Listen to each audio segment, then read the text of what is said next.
So for this station, you only have 8 minutes and you have four possible scenarios. Okay, we will discuss each scenario shortly. Again, this is a writing station. The one I'm showing on the screen, my succeeding slides, it's based from the adult marking criteria version 1.9. Okay, so it was updated last January, the 19th of January, a couple of weeks ago, guys. So if you're preparing for the OSCE, again, I think I've mentioned this 100 times before. Please make sure to check with your test center's website what is their current marking criteria. Examination for the oral care plan, there will be 2 papers or 2 documents that you will see, one of which is the one on your screen. The other one is the scenario and a page intended for you to actually write your care plans or your plans, okay? So the first document is this. So it's what we call the oral, let me just zoom in so you can all see it. It's what we call the oral health assessment tool. You can see the resident. That means on the scenario, this section will reflect the patient's name, okay? So completed by, it's you or another person on the examination, okay? It's you who meant to complete this tool or a colleague completed the tool previously, okay? And then you're just there to interpret the results. So the scoring. So you can circle individual words as well as giving a score in each category. So asterisk, if 1 or 2 scored for any category, please organize for a dentist to examine the resident, okay? So the scoring, so 0, that means healthy. Number 1, there is a change or there are changes. And number 2, unhealthy. So based on the scoring system, the lower the score, probably healthier oral hygiene or oral health is great, okay? The higher the score, that means poorer oral health.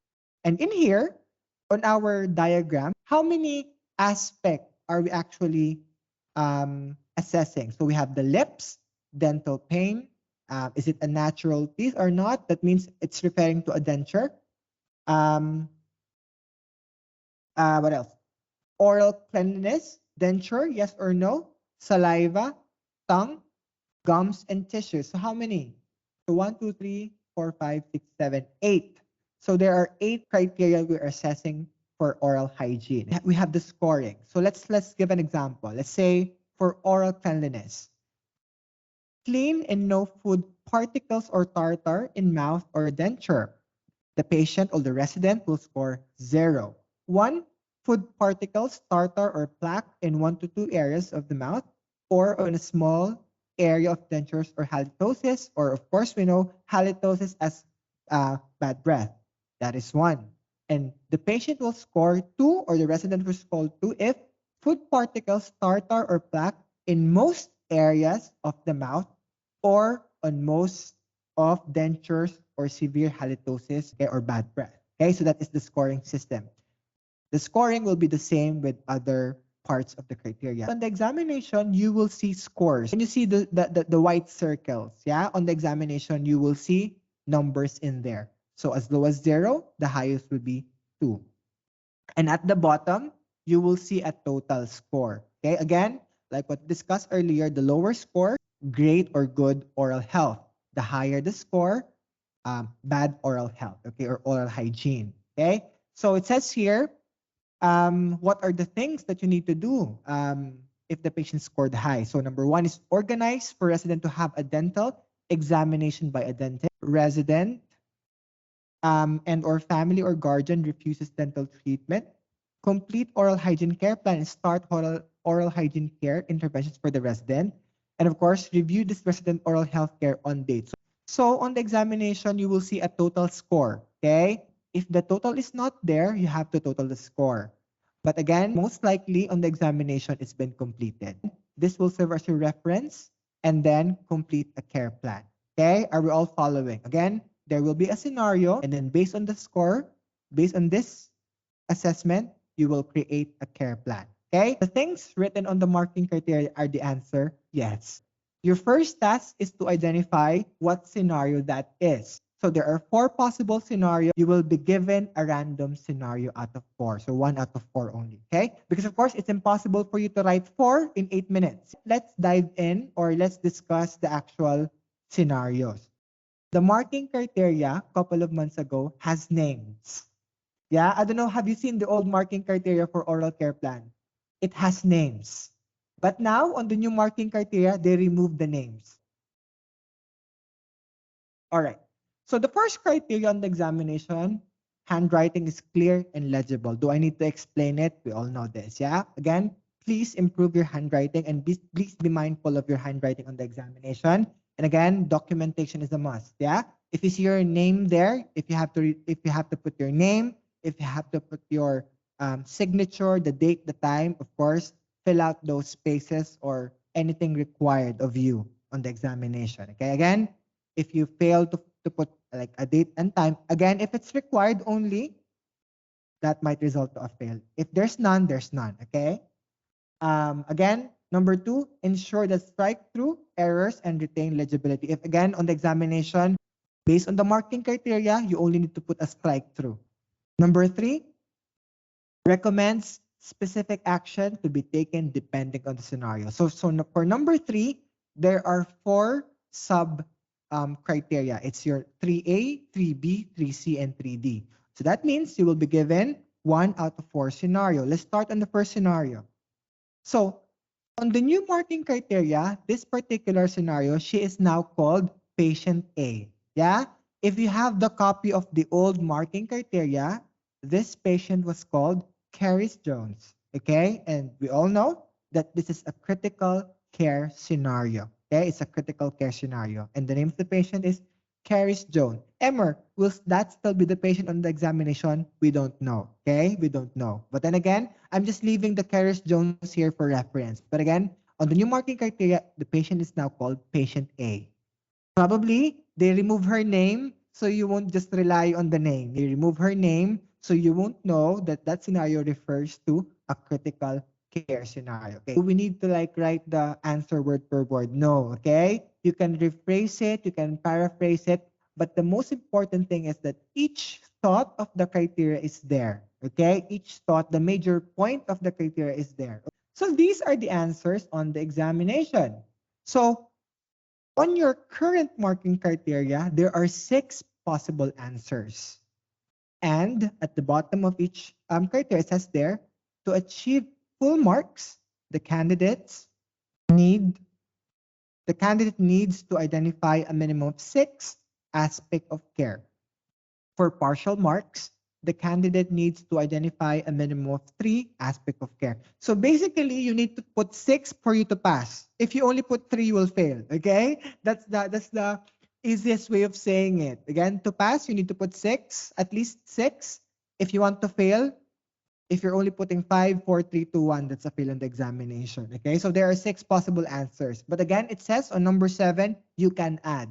But make sure it's based on evidence-based practice.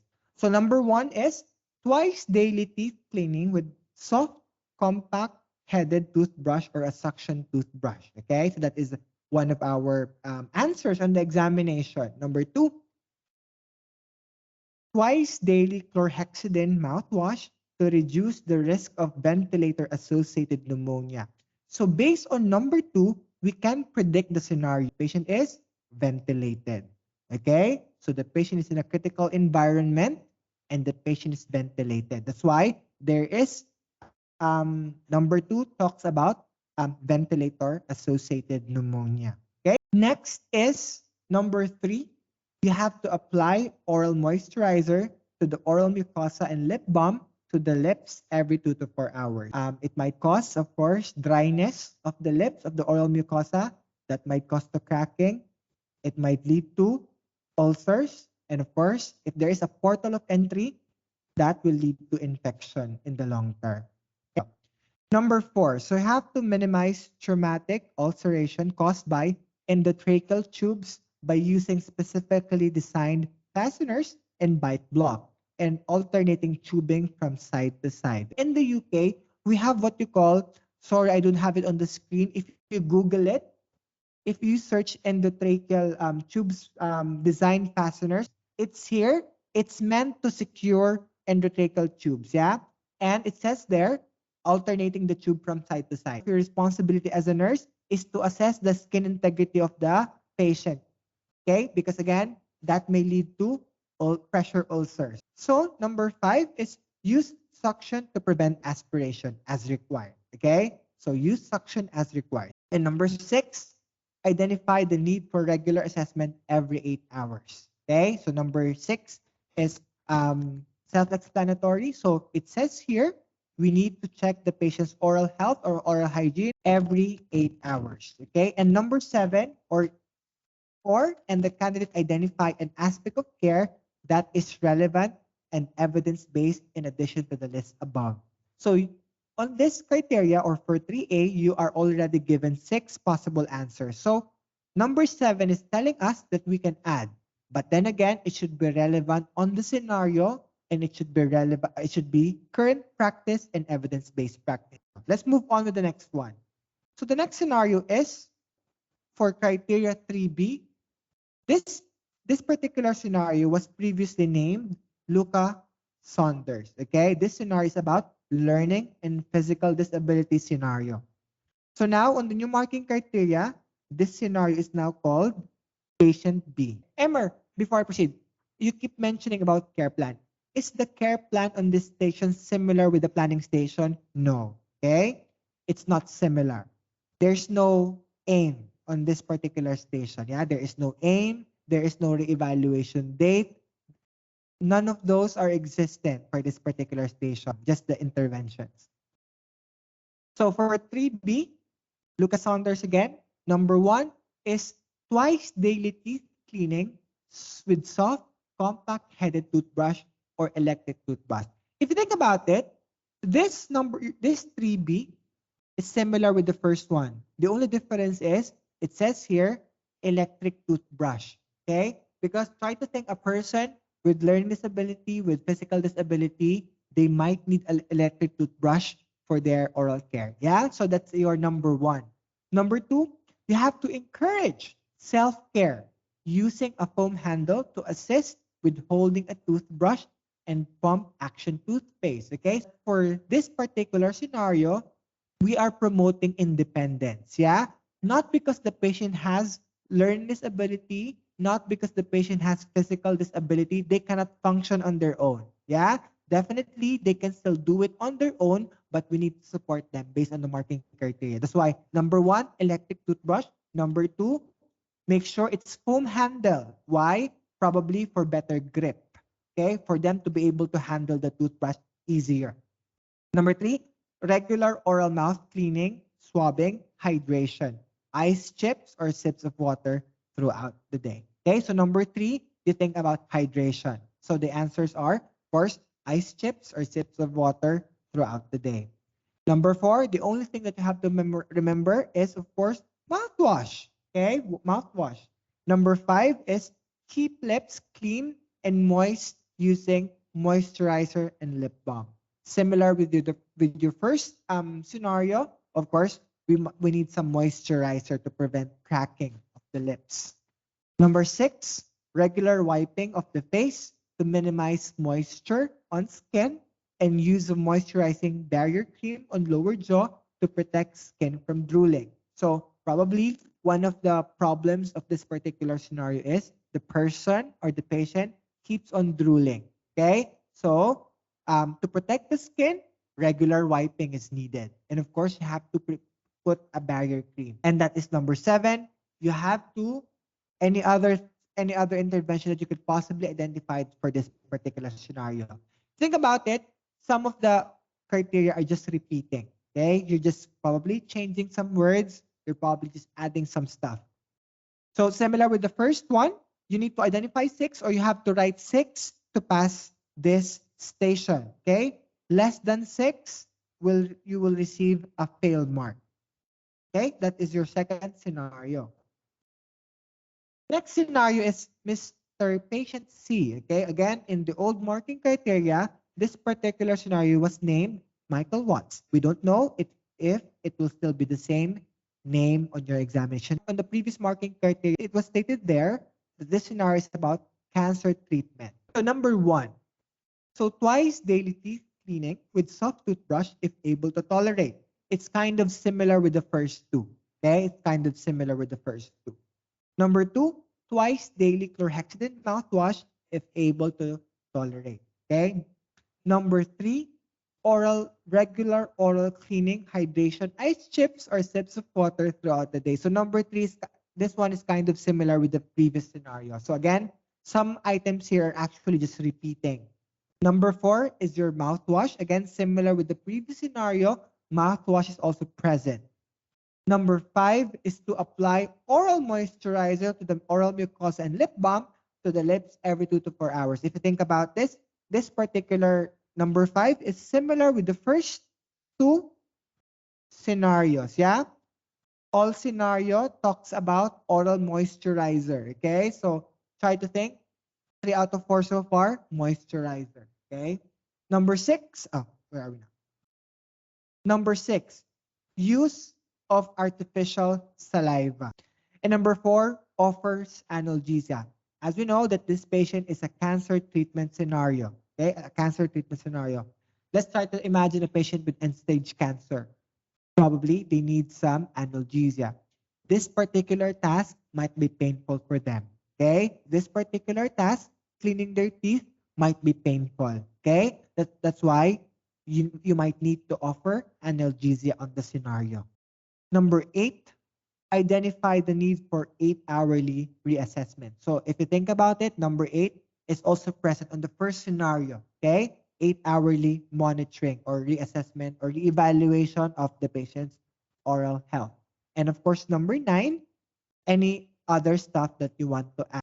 Last but not the least, patient D. Okay, again, in the old marking criteria, patient D was named Rachel Cohen. Okay, and this is our end of life scenario. Again, on the new marking criteria, this scenario is now called patient D. So this is your marking criteria. Number 1, twice daily teeth and denture cleaning with soft toothbrush if able to tolerate. We can predict that the patient has a denture or this particular scenario. Remember our tool? Remember the tool that I've shown you earlier? There is a section there which talks about the denture. Okay? If there's a section there, remember the natural teeth, denture present. So this is that, number 1. Number 2, twice daily chlorhexidine mouthwash if able to tolerate. So number 2 is similar with the previous scenarios. Yeah. Number 3, regular oral cleaning and hydration. So here, the difference is the use of spray or dropper or ice chips or sips of water throughout the day. Okay. The use of spray or dropper, ice chips, or sips of water. Number 4, of course, remove dentures overnight and soak them in cleaning solution. Number 5, similar with the previous scenario, keep lips clean and moist using a moisturizer. But there is a but, okay? But do not use petroleum jelly or Vaseline because the patient on this particular scenario is on oxygen, okay? The patient is on oxygen on this particular scenario. Number 6, similar with the other scenarios, you have to reassess the patient every 8 hours. Okay, and number 7, any other intervention that you can think of which is relevant to the scenario and is evidence-based. Again, Emer, question. What if I missed one? If you missed one of the criteria, make sure you have another one. Remember, it says there, you need to identify 6 for you to pass. Yeah, if you only write 5, fail. If you only put 4, fail. Yeah. What if, Emer, I put 6, but the 6th one, I'm not sure. Going back to number 7, it says there it should be relevant on the scenario and it should be evidence-based. Okay, so be careful what you're adding on the examination because, again, that might not be current practice. That might not be evidence-based in the UK. Okay, so be careful with that. So my next slide is, let's do a scenario. Okay, I will show you a scenario on the screen and then write your answers. Yeah, don't look at the marking criteria. If you have one in front of you, this is our scenario. Guys, the one on your screen is not the exam, okay? The one on your screen is not the examination. This is a practice scenario, okay? Let me read the scenario and then we'll answer it. Do not look at your marking criteria. Try to type your answers on the chat box, okay? Try to type your answer in the chat box. Again, no peeking on the marking criteria, okay? So you are looking after a patient in an elderly care ward who was admitted following a fall and a sustained subdural hematoma. The patient has a low GCS score and rapidly deteriorating. The team decided to place the patient on an end-of-life care. The patient is on regular pain medication and continuous oxygen for comfort. Okay? Write an oral care plan based on your oral assessment tool. Let's pretend on the oral assessment tool, the score is kind of high. So please, the person's name is Rachel Cohen. Assume it is today and it's 8 o'clock in the morning. So please type on the chat box what will be the interventions. We have 6.